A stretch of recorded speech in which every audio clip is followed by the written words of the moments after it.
I think मैं इस बार clear नज़र आ रहा हूँ और आप लोग मुझे सुन पा रहे हैं।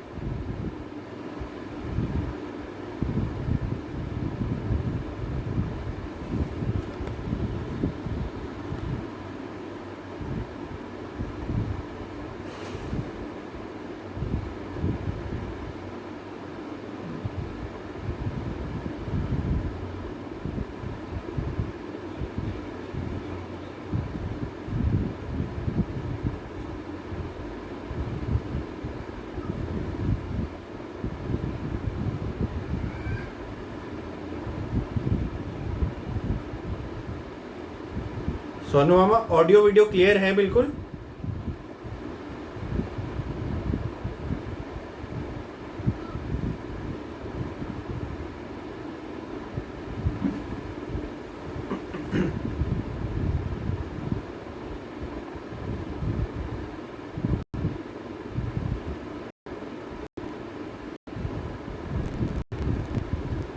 ओके।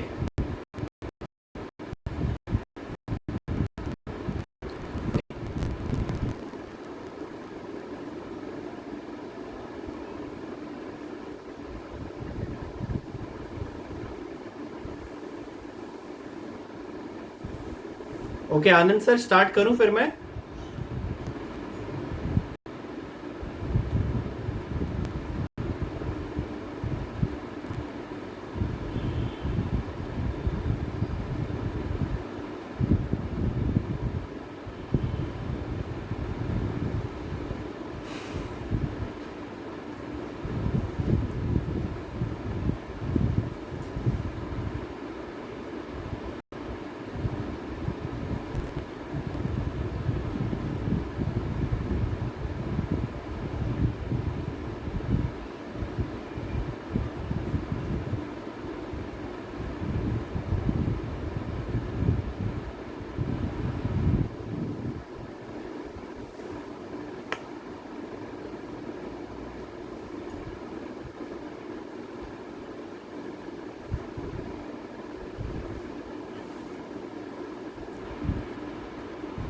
जी, फिर से शुरू करते हैं। मैं माफ़ी चाहूँगा, थोड़ा सा कल क्या था कि भारी बारिश हुई थी दिल्ली में, तो उस वजह से थोड़ी नेटवर्क प्रॉब्लम बनी हुई है।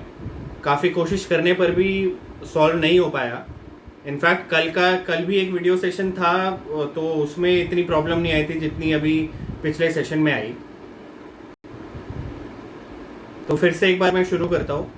अराउंड 15 मिनट का सेशन पिछला वाला हो गया था, लेकिन फिर से शुरू करते हैं। अपनों के बीच में बोलने में क्या शर्म किस बात की। तो मैं राज गौरव, एडवोकेट, दिल्ली हाई कोर्ट, आप सभी के बीच देवर फाउंडेशन के पेज पर महिला सशक्तिकरण कानून पे बोलने जा रहा हूँ।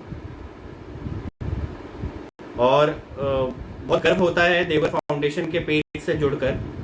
आनंद सर बहुत अच्छा काम कर रहे हैं। जैसा कि हमने देखा कि पिछले लॉकडाउन में भी उन्होंने जो देवर की संस्कृति थी उसको संजोया और हम सब के बीच लाए, और एक देवरिया होने का आज लोग गर्व इसीलिए महसूस करते हैं कि लोग आज संस्कृति से वापस जुड़ रहे हैं। तो आज मुझे बुलाया गया है महिला सशक्तिकरण कानून के ऊपर बोलने के लिए। सबसे जरूरी है कि जानना कि सशक्तिकरण क्या चीज है। आपने सुना होगा, आप ज्यादातर ये शब्द जो है नेता और अभिनेताओं से सुनते हैं। पहले तो एक बार और मैं कंफर्म कर लूं कि आवाज मेरी ठीक से आ रही है कि नहीं आ रही, वीडियो मेरी ठीक है कि नहीं है।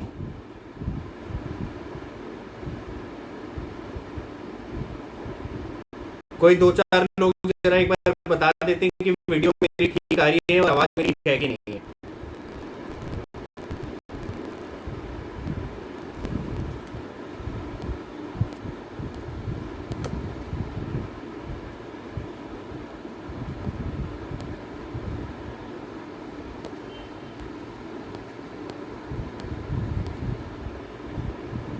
रिद्धि एक बार बता देते वीडियो आ रही है ठीक से?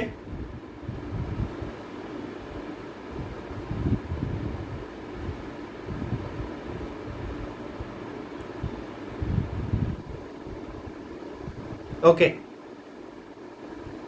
सो सबसे जो आज मुझे यहाँ पे जो बुलाया गया है महिला सशक्तिकरण पे बोलने के लिए, सशक्तिकरण है क्या, व्हाट इज एम्पावरमेंट, ये समझना बहुत जरूरी है, क्योंकि हर कोई आदमी आता है, आप देखते हैं वोट मांग रहे हैं कि हम महिला का सशक्तिकरण करेंगे, आप फिल्मों में देखते हैं कि सशक्तिकरण ये ऐसे होता है वैसे होता है, लेकिन इसको समझना सबसे जरूरी है कि आखिर है क्या चीज।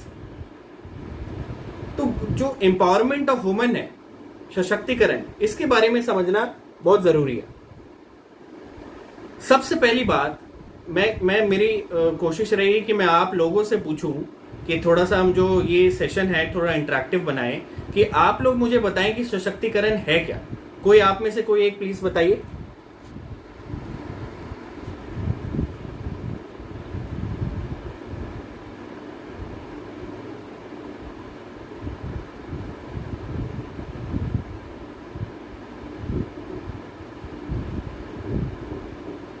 देखिए, महिला सशक्तिकरण, एजुकेटेड होना एक अलग चीज है, सशक्तिकरण होना एक अलग चीज है। आपको जो एम्पावर होने के लिए एजुकेटेड होना बहुत जरूरी है। एक्चुअल में है क्या, व्हाट इज सशक्तिकरण, व्हाट इज एम्पावरमेंट। एम्पावरमेंट का मतलब है कि आप अपने राइट्स और ड्यूटीज को जानते हैं। आपकी राइट्स और आपकी ड्यूटीज कहां से आएंगी, आपकी राइट्स और आपकी ड्यूटीज आएंगी लॉ से। लॉ को अगर आप बेसिक नॉलेज जानते हैं, मैं ये नहीं कहता कि सशक्त होने के लिए आपको विद्वान होने की जरूरत है, विद्वान होने की जरूरत नहीं है, लेकिन एक छोटा सा एक बेसिक ज्ञान होना बहुत जरूरी है अपने आप को सशक्त करने के लिए। अब मान लीजिए कोई सास है, कोई सास जो है वो बहू को पीट रही है, ठीक है, लड़की के जो ससुराल वाले हैं वो उसको पीट रहे हैं, दहेज के लिए प्रताड़ित कर रहे हैं, तो ऐसे में क्या है, ऐसे में क्या एक औरत को, जो प्रताड़ित औरत है, उसको उसके हाथ में बंदूक दे देना क्या सशक्तिकरण है? नहीं, सशक्तिकरण है उसके लॉ, उसको उसके राइट्स और उसके ड्यूटीज बताना। अब देखिए होता कैसे है सशक्तिकरण का, जो एक ऊपर से चली आती है बात, ऊपर से कहने का मतलब है संसद से चली आती है बात। संसद आपको एक लॉ इनैक्ट करके देता है, मान लीजिए महिलाओं को प्रोटेक्ट करने के लिए लॉ है। मैं अभी ये नहीं कह रहा कि सशक्तिकरण जो है सिर्फ महिलाओं का ही होता, अभी बात करेंगे कि क्या है सशक्तिकरण। संसद एक लॉ बनाती है और उसके बाद उस लॉ को संसद जो है आम आदमी के बीच में इंप्लीमेंट कराती है एग्जीक्यूटिव से। तो वो जो है संसद, जो एक स्टेट है, स्टेट ने एक लॉ बना के दे दिया, सशक्तिकरण दे दिया, लेकिन एक इंडिविजुअल लेवल पे उस लॉ को समझना, उसका नॉलेज रखना, इसी को सशक्तिकरण कहते हैं। बेसिकली सशक्तिकरण का मतलब ये है कि आपको लॉ का विद्वान नहीं होना, लेकिन आपको अपना राइट जो है उसके बारे में पता होना चाहिए। लिटिल नॉलेज, इस केस में मैं जरूर कह सकता हूं, अब डॉक्टरी के नॉलेज में कहते हैं ना कि नीम हकीम खतरे जान, मतलब little knowledge is no knowledge, लेकिन इसके अंदर क्या है, लिटिल नॉलेज भी है तो वो आपको बहुत आगे तक ले जाएगी। आज लोगों को पता ही नहीं है कि लॉ क्या है, किसी चीज का रूल क्या है, किसी चीज का रेगुलेशन क्या है। मेरे साथ अगर कुछ गलत हो रहा है तो मुझे पता ही नहीं है कि मैं क्या गलत हो रहा है, ठीक है, मैं कहाँ जाऊं उस गलती की सुधार के लिए। और अगर मैं अपना नहीं जानता तो मैं अपने समाज का नहीं जानता। मेरे अगर साथ में पड़ोस वाले घर में भी कुछ हो रहा है तो मुझे नहीं पता है कि गलत हो रहा है। आजकल आप देखते हैं, देखिए दिक्कत क्या है, सशक्तिकरण जो है आज जो हम कहते हैं कि एम्पावर्ड नहीं है, यानी कि हमें लॉ का ज्ञान नहीं है, वो हमारी गलती नहीं है। हमारा देश ऐसे चला है कि लॉ हमें पढ़ाया ही नहीं गया, स्कूल लेवल में लॉ को पढ़ाया नहीं गया, फंडामेंटल पढ़ाया नहीं गया। आप देखते हैं कि एनसीईआरटी की किताबें होंगी, एनसीईआरटी की किताबों में गांधी जी की तलिस्मान है, कई किताबों में मिलती है, प्रिएम्बल मिलता है, फंडामेंटल राइट्स, फंडामेंटल ड्यूटीज मिलती हैं। ये सारा कुछ जो है आपका एक मतलब एक इस तरह से दे दिया गया होता है कि इसका कोई एग्जामिनेशन नहीं है इसका, तो लोगों को इसके बारे में इतना नॉलेज नहीं है। तो बेसिकली एम्पावरमेंट एक एज एन एडवोकेट मेरे लिए जो एम्पावरमेंट है, वो एम्पावरमेंट ये है कि लोगों को जो कानून है उसका ज्ञान होना चाहिए, उनके साथ जो गलत हो रहा है उस गलत को सही कैसे किया जाए इसका ज्ञान होना चाहिए। इसे सशक्तिकरण कहते हैं, इसे एम्पावरमेंट कहते हैं।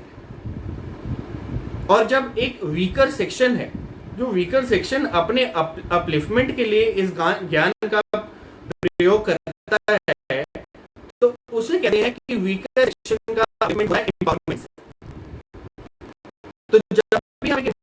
का बात करते हैं तो आप किसको एम्पावर करेंगे? जो वीकर सेक्शन ऑफ सोसाइटी है। आप मैं अपने आप को वीकर सेक्शन ऑफ सोसाइटी नहीं समझता, क्योंकि मुझे अपने राइट्स और ड्यूटीज के बारे में पता है। एक मुझे पता सही है क्या गलत है। हो सकता है किसी और आप प्रोफेशनल से पूछेंगे तो वो बताएगा कि सशक्तिकरण का मतलब ये है, लेकिन मेरे लिए है कि लॉ का ज्ञान होना बहुत जरूरी है। अब जब हम महिलाओं के सशक्तिकरण की बात करते हैं, महिलाओं के सशक्तिकरण की बात करते हैं, तो इसका मतलब हम कहते हैं कि महिलाएं जो हैं वो वीकर सेक्शन है, वो कमजोर वर्ग है हमारे, है ना। तभी तो आप कहते हैं कि तभी आप उनका अपलिफ्टमेंट करेंगे।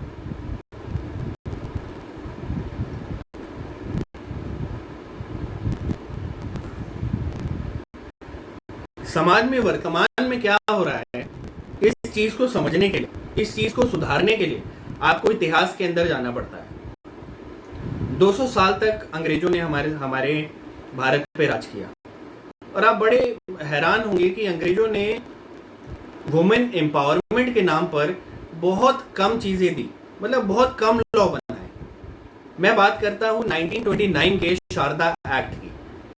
ये एक्ट बहुत फेमस एक्ट है। इसने क्या किया, जो चाइल्ड मैरिज था, बाल विवाह था, उसकी एक एज बना दी, उसका एक सीमा बना दिया।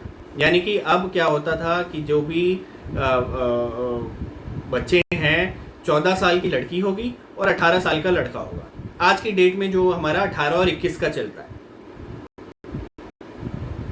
ये जो सारी चीजें, ब्रिटिश कभी भी, जब भी ब्रिटिश ने काम किया भारत के लिए, जब भी ब्रिटिश ने काम किया, तो वो तभी काम किया जब उन्होंने देखा कि जब उनके अंदर का जो एक मानव है वो बहुत ज्यादा मतलब कटोच गया, जब हिंदी में कहते हैं कटोच गया, बहुत ज्यादा उनको हर्ट हुआ, वो चीज देखा, तब उन्होंने लॉ बनाने की कोशिश करी। ऐसे ही था आपका जो शारदा एक्ट था। होता क्या था, बच्चों की शादी कराने में कोई दिक्कत नहीं थी।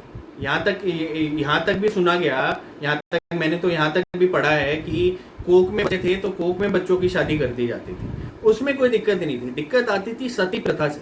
सती प्रथा की क्या दिक्कत थी कि जब बच्ची जो है 14 साल 15 साल की हुई, उसके पति की डेथ हो जाती है, तो उसको साथ में सती का पालन करना होता था। और तो इसको देखकर ब्रिटिशर्स भी बड़े वो रह जाते थे कि यार नहीं, इसके लिए कुछ लॉ तो बनाना चाहिए। तो इन्होंने क्या किया, आपका 1929 में ये आपका शारदा एक्ट बना दिया, और इससे 100 साल पहले सती प्रोहिबिशन एक्ट बनाया, जिसने सती की प्रोहिबिशन, सती के जो एक्ट है, जो भी सती करना चाह रहा है उसको एक क्रिमिनल ऑफेंस बनाने की कवायद करी गई। अब बड़ी हैरानी की बात है कि हम जब 1829 में सती प्रोहिबिशन एक्ट आता है, उससे 150 साल बाद, यानी कि 1987 में भी हमें prevention of Sati act, commission of Sati act लाना पड़ता है गवर्नमेंट ऑफ इंडिया को। आजाद भारत की गवर्नमेंट को आजादी से 30 साल बाद, अराउंड 30 साल बाद एक और एक्ट लाना पड़ता है, प्रिवेंशन ऑफ सती एक्ट, क्योंकि राजस्थान, मध्य प्रदेश जैसी जगहों में कुछ सती के भी इंस्टांसेस होने लगे थे। तो ये चीजें क्या थी, ये चीजें थी कमी। किस चीज की कमी थी? ये थी एम्पावरमेंट की कमी। आपको लॉ के बारे में पता नहीं है, आपको लॉ के बारे में नॉलेज ही नहीं है कि ऐसा कोई लॉ भी है कि एक क्रिमिनल ऑफेंस बन सकता है। This is empowerment, this is what is needed for the hour. Deoghar एक बहुत अच्छा सिटी बनता जा रहा है, सब कुछ एयरपोर्ट वगैरह आ रहा है, एक बहुत बड़ा हॉट टूरिस्ट डेस्टिनेशन आने वाले समय में होने वाला है। तो आप देखेंगे कि हमारी सोसाइटी, जब भी टूरिस्ट आती है तो सोसाइटी को भी चेंज करती है, सोसाइटी को उसी हिसाब से बदलना पड़ता है। तो आप देखेंगे कि समाज में भी हमारे बदलाव आएंगे। तो हमें लॉ का पता होना बहुत ज़रूरी है, और वुमेन ओरिएंटेड लॉ का पता होना तो बहुत ज़रूरी है, क्योंकि ना चाहते हुए भी, हमें ना पता होते हुए भी क्या है, हमें लॉ नहीं पता है तो हम क्या कह देते हैं कि वुमेन जो है वीकर सेक्शन में आ जाती है, क्योंकि हो सकता है एक लॉ है वो आदमी जानता है लेकिन लेडी नहीं जानती होगी। तो बात करते हैं ब्रिटिश टाइम की। ब्रिटिश टाइम पर जो ये वुमेन एम्पावरमेंट था बहुत कम था। अब इससे हुआ क्या कि वुमेन एम्पावरमेंट कम होने की वजह से किसी ने क्वेश्चन भी नहीं किया ब्रिटिश को, क्योंकि जब ब्रिटिश प्रोविंसेस में भी जो प्रोविंशियल गवर्नमेंट बनाती थी वो, तो उसमें सीटें अगर 5 से 6 कर दी ब्रिटिश ने, तो उस पर भी क्या होता था, हम ही लोग जो इंडियंस थे, इनफैक्ट इंडियन जो फीमेल्स थी वो ही क्वेश्चन करने लग जाती थी कि क्या बात है, आप क्यों कर रहे हो ऐसा, आप क्या कर रहे हो, आप वुमेन को घर से बाहर ला रहे हो, जबकि वो घर के लिए बनी हुई है। तो ये प्रॉब्लम थी ब्रिटिशर्स की। वो अपने आप मतलब क्यों मेहनत करें, क्यों एक लॉ बना है। 1947 में हमारा भारत आजाद होता है, और आजादी के बाद जो कॉन्स्टिट्यूएंट असेंबली बनती है उसके अंदर बहुत फीमेल ल्यूमिनरीज को लिया जाता है, अलग अलग सेगमेंट ऑफ लाइफ से, अलग अलग पार्ट ऑफ इंडिया से, और उन्होंने कड़ी मेहनत करके कॉन्स्टिट्यूशन बनाया। कॉन्स्टिट्यूशन के अंदर काफी राइट्स सिटीजन्स को मिले, मतलब मेल फीमेल दोनों को मिले, लेकिन कुछ राइट्स ऐसी थी जो फीमेल ओरिएंटेड थी, फीमेल के अपलिफ्टमेंट के लिए दी गई थी। जैसे फॉर एग्जांपल आपका राइट टू इक्वालिटी, अब क्या था, आर्टिकल 14 राइट टू इक्वालिटी देता था हर चीज में, चाहे जॉब हो चाहे कुछ भी करना हो, राइट टू इक्वालिटी मिलेगी। Right to equal opportunity, right to equal opportunity मतलब अगर जॉब खुली है तो लड़कियां भी जॉब कर सकती हैं उसी में, और लड़के भी कर सकते हैं। फिर उसके बाद humane work condition, humane work condition का भी आर्टिकल दिया है, आर्टिकल 42। आप देखेंगे कि जितने भी ये हमारे फंडामेंटल राइट्स हैं, फंडामेंटल राइट्स से हमारी एक लॉ करके निकलता है। राइट टू इक्वालिटी से आप देखिए कि इक्वल रेम्यूनरेशन एक्ट निकलता है, जिसमें ये कहा जाता है कि आप अगर एक ही पोजीशन पे मेल या फीमेल को रखते हैं तो आपको एक ही सैलरी दोनों को देनी पड़ेगी, ये नहीं कि आप मेल को ज्यादा सैलरी देंगे। Right to humane condition to work, article 42 जो है, ये जो आर्टिकल है ये हमें इससे जो लॉ निकल के आता है वो है sexual harassment at work place, जो आपको प्रिवेंट करना है। आप चाहे आप कहीं पे वर्क कर रहे हैं, आपकी कोई कंपनी है, तो आपको ये सेक्सुअल हरासमेंट को कर्ब करना है। लेकिन बड़ी हैरानी की बात है कि इतने सारे राइट्स, इतने सारा कुछ होने के बावजूद आज तक पार्लियामेंट में 33% रिजर्वेशन ऑफ वुमेन नहीं आ पाया है। हमारे लोकसभा में जो 33% वुमेन का रिजर्वेशन है आज तक नहीं है, और इसका जो बिल है लोकसभा के अंदर 2010 से पेंडिंग है, लोकसभा से पास ही नहीं हो रहा। There is no political will to pass the law. नहीं तो ये लॉ पास होने के बाद क्या हो जाएगा कि हमारे संसद, हमारे लेजिस्लेटिव असेंबली, हमारे पंचायत में है, पंचायत में आज भी आर्टिकल 243 जो ए है कॉन्स्टिट्यूशन ऑफ इंडिया, उसका पालन हो रहा है, 1/3 जो है वुमेन है वहां पे। लेकिन जो ये और है आपका संसद हो गया, लेजिस्लेटिव असेंबली हो गया, इन सब में ये नहीं देखा जा रहा। तो भारत आजाद हो जाता है 1947 में, और 1950 में हमें एक नया नवेला कॉन्स्टिट्यूशन मिल जाता है, जो बहुत सारे देश के कॉन्स्टिट्यूशन को देखकर बना था।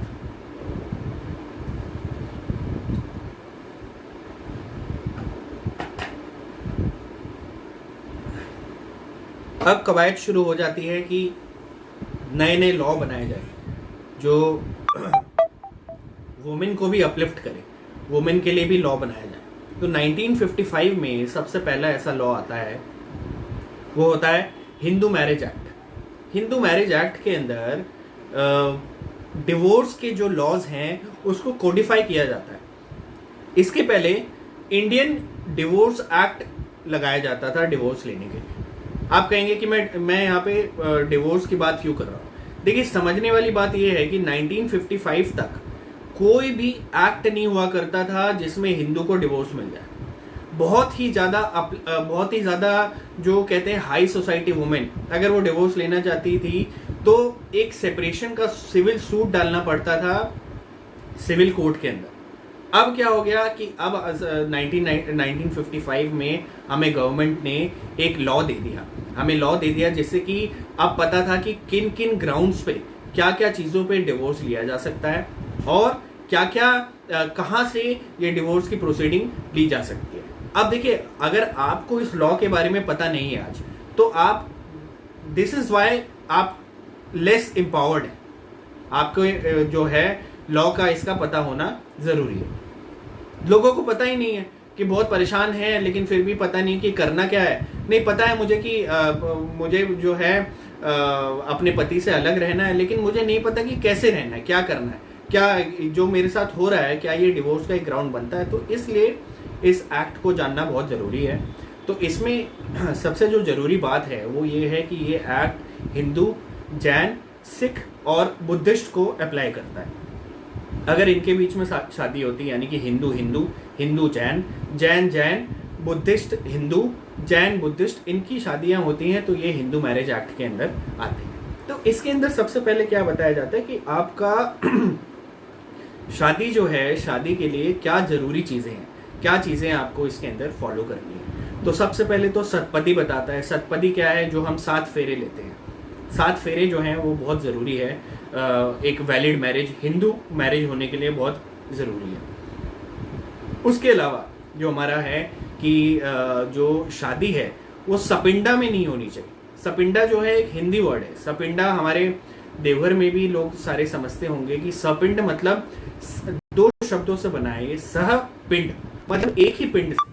अब ये सहपिंड है क्या? जैसे मान लीजिए कि आपके फादर से लेकर उनके 5 प्रीसीडिंग जनरेशन, यानी कि आपके पापा, आपके दादा, आपके परदादा, उनके पापा और आपके जो परदादा है उनके दादा, इन सब के रिलेशन में अगर कोई भी रिश्ता आता है, आप उस रिश्ते में शादी करते हैं या फिर आपकी शादी उससे हो जाती है, तो ये क्या है? इसे वॉइड कहा जाएगा। इसे void marriage Hindu marriage act के अंदर कहा जाता है।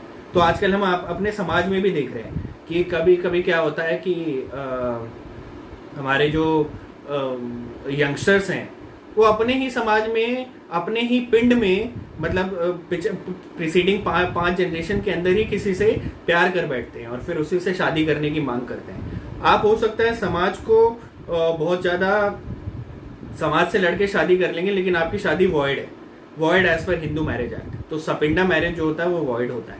तो 5 डिग्री आपको देखना है अपने पापा का, अपने पिताजी का, और 5 डिग्री देखना, 3 डिग्री देखना है आपको अपने माताजी का, यानी कि माता, माता की माता और उनकी माता, यानी माता, नानी और नानी की मम्मी। इस डिग्री में आपको शादी नहीं करना है। इनके जो भी वंशज हैं इनसे आपको शादी नहीं करना है। हिंदू मैरिज एक्ट इसको प्रोहिबिट करता है। और इसके पीछे, प्रोहिबिशन के पीछे जो है साइंटिफिक रीजन भी है, बायोलॉजिकल रीजन भी है, क्योंकि बायोलॉजिकली भी फिट नहीं होते। इसके ऊपर इनफैक्ट स्टडी भी हो रखा है।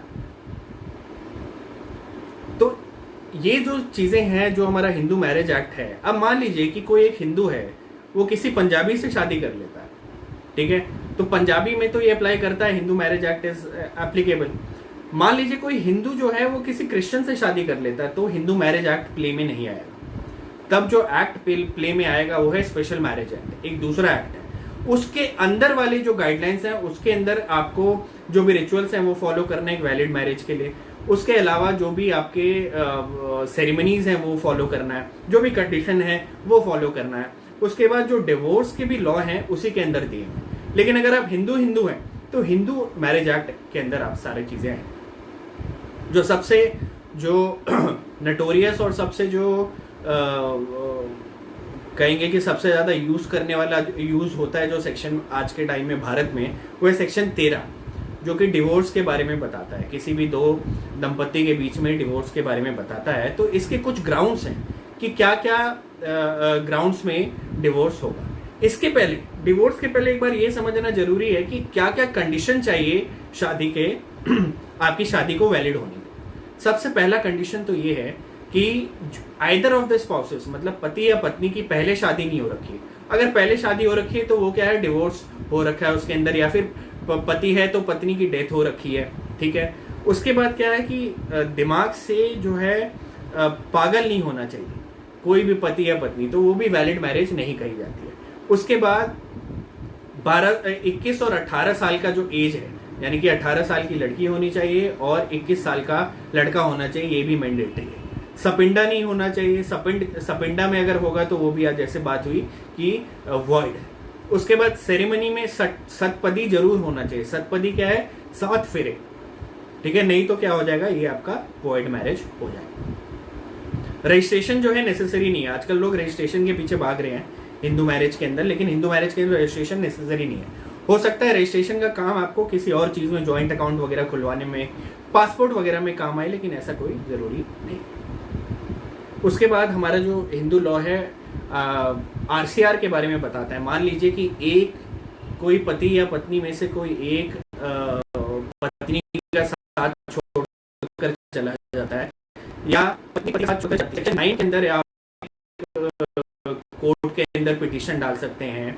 आप कोर्ट से ये कहेंगे कि ये भाग गया है या भाग गई है, आप इसको वो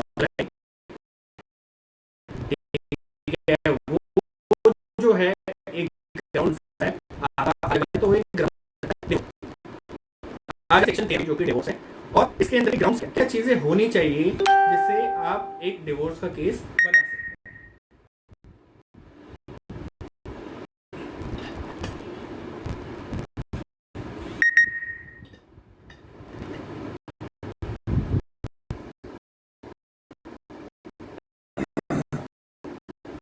सबसे पहले जो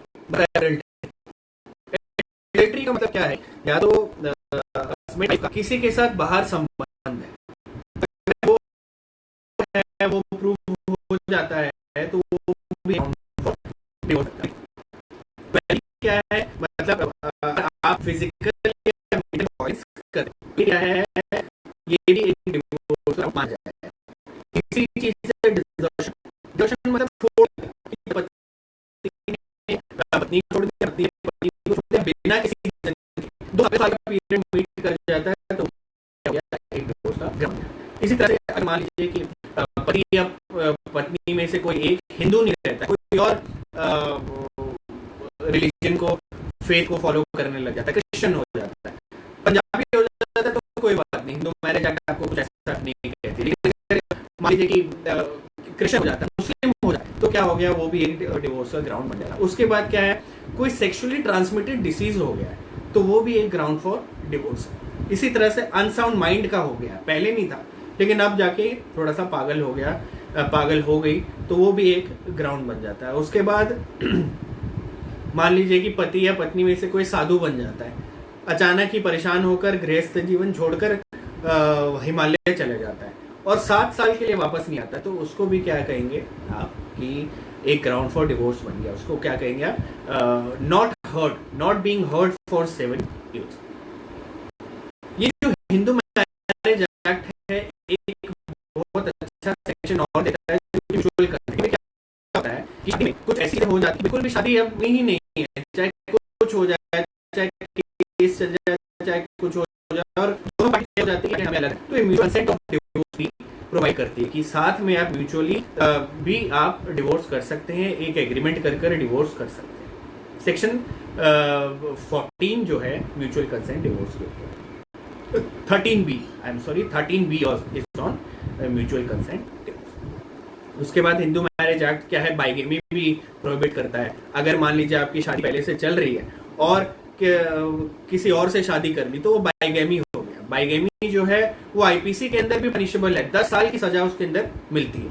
जैसे कि आजकल होता है कि यहाँ भी शादी कर ली, वहां भी शादी कर ली, तो उसके लिए आप क्या कर सकते हैं, एक तो नल एंड वॉइड कराने का आप केस डाल सकते हैं। दूसरा चीज क्या है कि एफआईआर कर सकते हैं, सीधा एक एफआईआर आप सेक्शन 495 इंडियन पीनल कोड के तहत कर सकते हैं।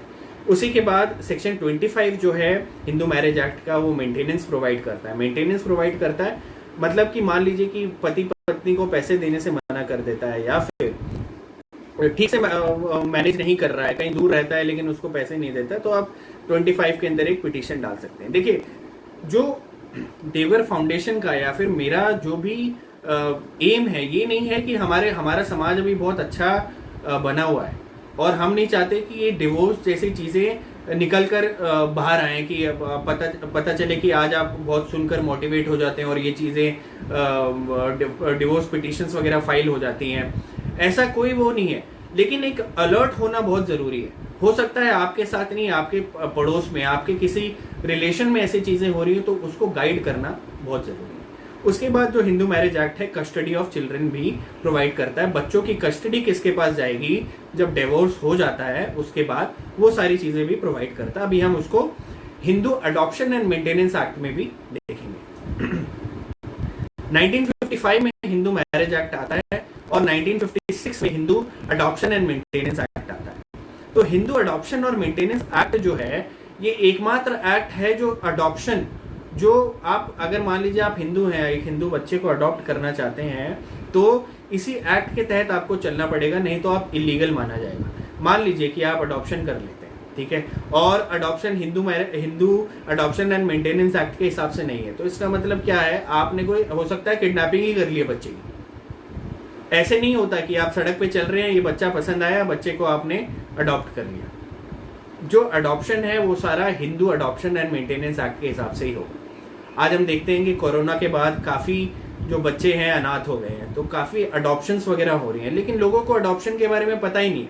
हमें फोन आता है कि अडॉप्शन डीड बना दो, हम अडॉप्ट कर लेंगे, ऐसे नहीं होता है। आपको लॉ फॉलो करना बहुत जरूरी है। तो अब हम बात करते हैं हिंदू अडॉप्शन की, कि अडॉप्शन के टाइम पे क्या क्या बातें आपको ध्यान देनी है। देखिए, ये हो सकता है कि वुमेन को एम्पावर ना करता हो, लेकिन एक फैमिली को जरूर एम्पावर करता है।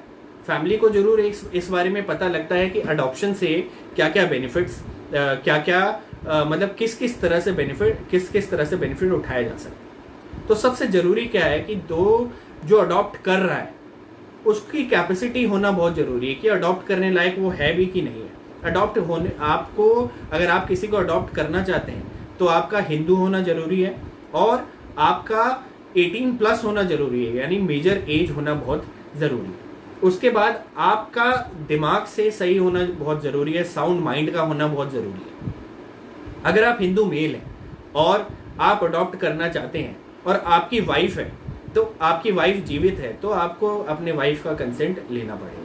इसी तरह से मान लीजिए कि आप अगर फीमेल हिंदू हैं और आप अनमैरिड हैं, तो आप अडॉप्ट नहीं कर सकते। एक अनमैरिड जो लेडी है वो अडॉप्शन नहीं कर सकती, डिबार है Hindu adoption and maintenance act के हिसाब से। इसी तरह से अगर मान लीजिए कि अगर आप मैरिड हैं, हिंदू लेडी अगर मैरिड है, तो जो हस्बैंड है वो डेड होना चाहिए या फिर रेनाउंस्ड होना चाहिए, यानी कि आपका जीवन को साधु बन गया है, और या फिर हिंदू से उसने क्या किया, मुसलमान बन गया है, तो ऐसे में अडॉप्शन किया जा सकता है। अब अडॉप्शन किस का किया जा सकता है? सबसे पहला क्या है, देखिए, अडॉप्शन जो है एक लड़की का भी किया जा सकता है, लड़के का भी किया जा सकता है, लेकिन प्रोवाइडेड क्या है, Hindu adoption and maintenance act में तभी आएगा वो जब जो अडॉप्शन आप करेंगे वो एक हिंदू बच्चे का करेंगे। और अब बात आ जाती है कि अडॉप्शन में दे कौन सकता है। आप मान लीजिए कि सड़क पे चल रहे हैं, बच्चा पसंद आया, आप ऐसे अडॉप्ट नहीं कर सकते। अडॉप्शन में गिव और टेक होता है, एक को देना होता है, दूसरे को अडॉप्टेड बच्चा लेना होता है। तो जो अडॉप्शन है वो हमेशा या तो फादर और मदर करेगी या फिर गार्जियन करेगा। अब गार्जियन क्या है? गार्जियन जो है वो है जिसने या तो मान लीजिए कि जो बच्चे के माँ बाप थे उन्होंने विल बना दिया था और विल में डाल दिया था कि ये हमारे बाद ये जो है इनके गार्जियन हो जाएंगे। तो एक तो वो हो जाएगा कि बाय विल आप गार्जियन बन जाते हैं। दूसरा हो जाता है कि कोर्ट से अपॉइंटमेंट होती है गार्जियन की, तभी आप अडॉप्शन दे सकते हैं। तो आप समझने वाली बात ये है कि आप अगर किसी के गार्जियन हैं, मान लीजिए आपके घर पे बच्चा है, उसके माँ बाप नहीं है, आप उसको किसी को दे देते हैं अडॉप्शन के अंदर, तो हो सकता है ये इलीगल हो। इसलिए इन बातों का ध्यान देना बहुत ज़रूरी है। उसके बाद जो अडॉप्शन है वो किसका होगा? हमेशा अनमैरिड का होगा, यानी कि अगर मैरिज हो रखी है तो अडॉप्शन अलाउड नहीं है। और अगर मान लीजिए कि कभी ऐसा होता है कि कस्टम होता है किसी जगह का, हमारे देवर में तो नहीं है ऐसा कस्टम, कि जब मैरिज होती है तो सास ससुर जो है वो जो लड़का है उसको अडॉप्ट कर लेते हैं, लड़की के माँ बाप लड़के को अडॉप्ट कर ले। तो ऐसा कस्टम अगर है तो इस कस्टम के हिसाब से अडॉप्शन होगा। अगर कस्टम नहीं है तो हमेशा याद रखना है कि अनमैरिड का ही अडॉप्शन होगा। उसके बाद आप अडॉप्शन नहीं कर सकते हैं। किन चीज़ों में आप अडॉप्शन नहीं कर सकते हैं? सबसे पहली बात, तब अडॉप्शन नहीं कर सकते जब आपके ऑलरेडी लड़का या लड़की है। एक फादर तब अडॉप्ट नहीं कर सकता, मेल आदमी तब अडॉप्ट नहीं कर सकता जब उसका ऑलरेडी बेटा है। एक फीमेल, एक औरत अडॉप्ट नहीं कर सकती एक बेटी को अगर उसका ऑलरेडी एक बेटी है। दूसरी चीज जो समझने वाली है कि जब भी अडॉप्शन होगा, मान लीजिए कि एक लड़का जो है, एक आदमी जो है एक लड़के को अडॉप्ट करता है, तो 21 साल का गैप होना बहुत जरूरी है। अगर एक आदमी एक लड़की का अडॉप्शन करता है तो इसके बीच में 21 साल का गैप होना बहुत जरूरी है, नहीं तो वो अडॉप्शन क्या हो जाएगा, Hindu adoption and maintenance act के हिसाब से वर्ड माना जाएगा। और एक बच्चा अगर अडॉप्ट हो गया तो एक बच्चे को एक ही आदमी अडॉप्ट कर सकता है। ये नहीं कि मतलब मैंने और मेरे भाई ने मिलकर एक किसी बच्चे को अडॉप्ट कर लिया, ऐसा अलाउड लॉ के अंदर नहीं। आजकल एक बहुत अच्छी संस्था हमारे गवर्नमेंट ऑफ इंडिया चला रही है, वो संस्था है कारा, CARA, central adoption resource authority, जो कि national ministry of women and child welfare के अंदर है। आपको कभी भी अडॉप्शन करना हो तो आप उसमें जाकर ऑनलाइन ले सकते हैं और उसके बाद वेरिफिकेशन के बाद आप अडॉप्शन के लिए उनके एजेंट्स वगैरह आते हैं, वो अडॉप्ट करते हैं। तो ये तो आपका अडॉप्शन। अब मेंटेनेंस आ जाती है कि मेंटेनेंस का हिंदू पर क्या मेंटेनेंस का ड्यूटी बनता है। तो आपने अपनी वाइफ को, इसमें क्या है कि तो वाइफ के लिए मेंटेनेंस है, चिल्ड्रन के मेंटेनेंस है, और अगर बहू है तो वो विडो है, यानी कि आपके बेटे की डेथ हुई है और बहू है, तो उसको भी मेंटेन करने का राइट, मेंटेन करने की ड्यूटी आपके ऊपर बनती है। अगर बच्चे हैं, 18 साल से कम के बच्चे हैं, तो ये जो एक्ट है ये आपको ड्यूटी बाउंड करता है कि आप इसके अंदर उन्हें मेंटेन करें। अगर आपके घर पे सीनियर सिटीजन है, यानी कि आपके old age parents, grand parents, मतलब ग्रैंड पेरेंट्स दोनों से, नाना जी, नाना नानी, दादा दादी, इन सबको भी मेंटेन करने का इसके अंदर प्रोविजन दिया है। विडोड बहू जो है, विडोड बहू को मेंटेनेंस आप तभी देंगे जब वो खुद अपने आप को मेंटेन नहीं कर पा रही है, या फिर आपके बेटे की इतनी प्रॉपर्टी नहीं थी कि वो खुद से विडोड बहू जो है वो मेंटेन हो पाए। तो ये है मेंटेनेंस के कुछ चीजें। इसी के बाद हम बात करेंगे, मेंटेनेंस से ही बात आ जाती है, जैसे मैंने आपको बताया कि Hindu adoption and maintenance act में सीनियर सिटीजन का भी मेंटेनेंस आ जाता है। उसी तरह से एक सीनियर सिटीजन के मेंटेनेंस के लिए अपने आप में एक और एक्ट बना हुआ है, जो है सीनियर सिटीजन वेलफेयर एक्ट। मान लीजिए कि आपकी एज जो है 60 प्लस है, जो भी सीनियर सिटीजन है वो 60 प्लस है, और आपको आपके बच्चे, आपके बहू ठीक से मेंटेन नहीं कर रही है, तो ऐसे में आप अपने एरिया के डीएम के पास एक सिंपल एप्लीकेशन डाल सकते हैं कि मेरा मेंटेनेंस नहीं हो रहा है और मैं चाहता हूं कि मेरे बच्चे मेरा मेंटेनेंस करें। तो ये भी एक्ट का पता होना जरूरी है। देखिए, किसी भी एक्ट का, अभी तक हमने 3 जो एक्ट डिस्कस किए, इसका मतलब ये नहीं है कि आप एज अ लेडी आप बहुत पावरफुल फील करें। ये इसका मतलब ये है कि आपको एज अ लेडी अपने राइट्स के बारे में पता होना चाहिए, और as a male member of the society आपको अपनी ड्यूटी के बारे में पता होना चाहिए कि ये सारी ड्यूटीज एक लीगल ड्यूटी मेरे ऊपर रखी गई है। अगर मैं इसका पालन नहीं करता तो ये मुझे कोर्ट तक ले जा सकते हैं। तो जो हमारा सीनियर सिटीजन वेलफेयर एक्ट है, ये मेरे हिसाब से तो देवघर में बहुत कम यूज हो रहा होगा, क्योंकि एक तो हमारा वैसे ही समाज एक बहुत अच्छे तबके से है, अच्छे संस्कार हैं, लेकिन दिल्ली जैसी जगह में ये इसका बहुत ज़्यादा इस्तेमाल हो रहा है। आए दिन कंप्लेंट रजिस्टर किए जा रहे हैं मजिस्ट्रेट के पास, और आए दिन इसके बहुत फास्ट डिसीजन वगैरह भी आ रहे हैं। ठीक है, तो आप लोग भी अगर कोई इससे परेशान है तो इसका जरूर इस्तेमाल करें। फिर ये तो जो एक्ट हो गए, ये तो जेंडर स्पेसिफिक एक्ट नहीं थे। हिंदू मैरिज एक्ट हो गया, Hindu adoption and maintenance act हो गया, और सीनियर सिटीजन वेलफेयर एक्ट हो गया। अब हम बात करेंगे एक ऐसे एक्ट की जो महिलाओं के लिए खास है, जो कि डोमेस्टिक वायलेंस एक्ट 2005। इस एक्ट के हिसाब से आप के ऊपर अगर वायलेंस होता है, वायलेंस किस तरह का, घरेलू हिंसा अगर आप पे होती है, घरेलू हिंसा कैसी, मेंटल या फिर फिजिकल वायलेंस, तो आप इसके अंदर सेक्शन 12 के अंदर एक आपने जो एरिया मजिस्ट्रेट यानी या फिर judicial magistrate of first class जो है उनके पास जाकर कंप्लेंट दायर कर सकते हैं। और आपको इसके लिए मेंटेनेंस का भी प्रोविजन है। हमारे मेंटेनेंस का प्रोविजन है, जो भी वाइफ को मेंटेनेंस है वो हिंदू मैरिज एक्ट के हिसाब से है, डोमेस्टिक वायलेंस एक्ट के भी हिसाब से मेंटेनेंस है। जिसमें ज्यादा मेंटेनेंस होगा वो आपको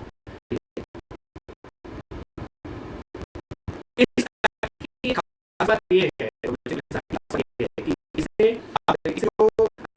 एक्यूजेशन बहुत ज्यादा है, बहुत ज्यादा क्रूएलिटी है। तो ये 498 कंप्लेंट कर लेते हैं, जो कि एफआईआर की रजिस्ट्री इसके अंदर। फिर इसके अलावा आप अगर डोमेस्टिक वायलेंस में बात करें तो इसके अंदर प्रोटेक्शन ऑफिसर, एक आपको प्रोटेक्शन ऑफिसर जो है वो अपॉइंट देती है, जो आपको जिम्मा और जो भी हो रहा है उसको मतलब उस टाइम पे स्टॉप करने की कोशिश करें। इसके अलावा जो एक्ट है जो कि हमें आज के ये सारे एक्ट जो हैं, हर सेक्शन हर एक्ट का एक घंटे का ऊपर बोला जा सकता है, इतना सब कुछ है। ये बस एक छोटा सा प्रयास है कि आप लोगों को इसके बारे में थोड़ी सी नॉलेज हो, और कल को कोई भी आपसे इस बारे में पूछता है या फिर आप ऐसा कुछ होते हुए देखते हैं तो आप उनको गाइड कर सकते हैं। हाँ, कि इस तरह का भी कुछ हमारे कानून में प्रोविजन है जिसको हम यूज कर सकते हैं। उसके बाद आ जाते हैं इंडियन पीनल कोड पे। आपने देखा होगा 2013 में निर्भया कांड हुआ, तो उसने हमारे जो वुमेन ओरिएंटेड लॉ है उसके अंदर बहुत सारा चेंज लाया। और आज आप देखेंगे कि महिलाओं की छेड़खानी भी जो है बहुत बड़ा अपराध बन गया। सेक्शन 354 जो है छेड़खानी, हरासमेंट वगैरह जो औरतों का होता है, उसके ऊपर भी प्रतिबंध लगाता है, उसके ऊपर बहुत कड़ी सजा यानी 3 साल की सजा देता है।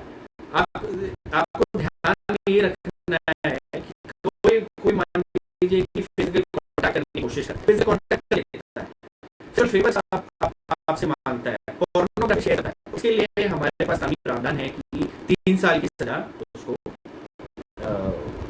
मिल सकती है या गलत कृत्य करने के लिए।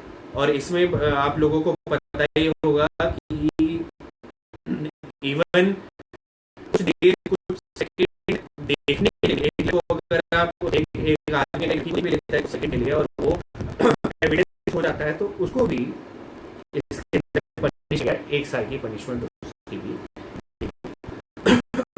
दूसरा सेक्शन है 509। 509 क्या है कि कोई भी आपको इशारा या फिर कोई भी ऐसा एक्ट करते हैं जिससे कि वुमेन जो है उसकी मोडेस्टी को उसको नुकसान है, तो उसके उसके लिए पनिशमेंट है। किसी तरीके की इसके अंदर फिर क्रूएल्टी है, डोमेस्टिक वायलेंस आता है। इसके अंदर हस्बैंड और हस्बैंड के रिलेटिव वगैरह सारे लोगों पे एफआईआर होती है। फिर एक एक्ट है जो कि है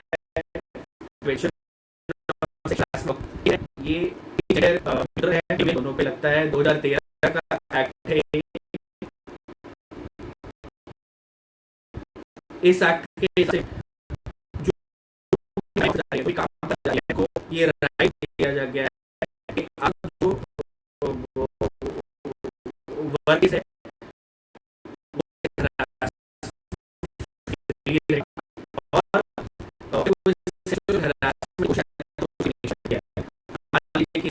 हो जाता है तो आईपीसी 354 एक काम इस एक्ट के कम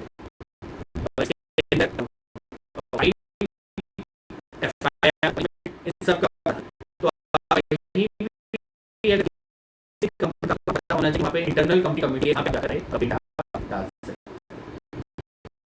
इसी तरह से अगर मान लीजिए आप कभी ऐसी जगह काम कर रहे हैं, जैसे कोई एक अगर वाली है वो तो करेगी, वहाँ पे इंटरनल कंप्लेंट कमेटी होगी नहीं, तो उसको पता चाहिए कंप्लेंट कमेटी होती है जहाँ पे ये कंप्लेंट किया जाता है।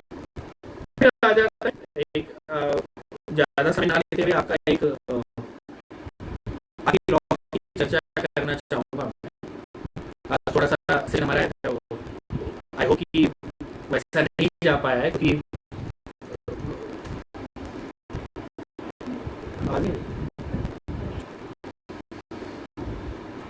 लास्ट जो लॉ है वो पॉक्सो एक्ट। पॉक्सो एक्ट के बारे में हमें बताना चाहिए। ये एक्ट 18 साल से कम उम्र के बच्चों को कवर करता है। इस एक्ट के हिसाब से अगर मान लीजिए कोई भी गलत कर्म अगर किसी बच्चे के साथ किया जाता है तो उसकी पनिशमेंट है। तो उसमें क्या है कि ये एक क्रिमिनल ऑफेंस बन जाता है।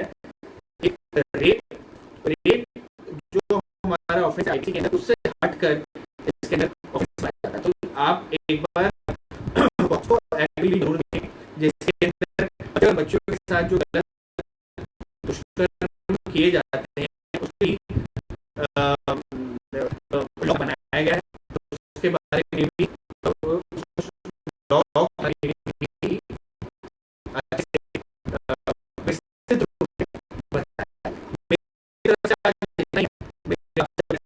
इशू है। तो आपके साथ जरूर आपके जो भी सवाल आप जरूर से पूछ सकते हैं, अभी पूछ सकते हैं, और आप चाहें तो आनंद सर को भी डायरेक्ट मैसेज करते हैं। तो उस हिसाब से थोड़ा सा आज डिस्टर्बेंस इसलिए रही क्योंकि ऑफिस में मुझे थोड़ा रिलोकेट करना पड़ा। वो सेशन 17 मिनट का चल गया था। तो आई होप आप लोगों को कुछ ना कुछ बेनिफिट इससे ज़रूर मिला हो। आप मेरे से ये उम्मीद, मुझे पता है कि नहीं लगा के बैठोगे कि मैं 7 के 7 लॉ 1 घंटे में बता दूंगा या फिर मैं 1 घंटे के अंदर वुमेन एम्पावरमेंट कर दूंगा। मेरा ऐसा कोई वो नहीं था और ना मैं कर सकता हूँ। ये बेसिकली एक जो किरण है उसको एक लॉ आना था और आई होप कि इसमें मैं समर्थ रहा। और फिर बहुत जल्द एक अच्छे से सेशन के साथ आपके साथ जुड़ेंगे। मैं देवघर फाउंडेशन का बहुत बहुत धन्यवाद करता हूँ। और जो भी आपके सवाल हैं, मुझे तो अभी तो कोई सवाल दिख नहीं रहे हैं, तो आपके जो भी सवाल हैं आप मुझे डायरेक्ट भी कर सकते हैं और आनंद सर के थ्रू देवघर फाउंडेशन पेज पे भी डाल सकते हैं।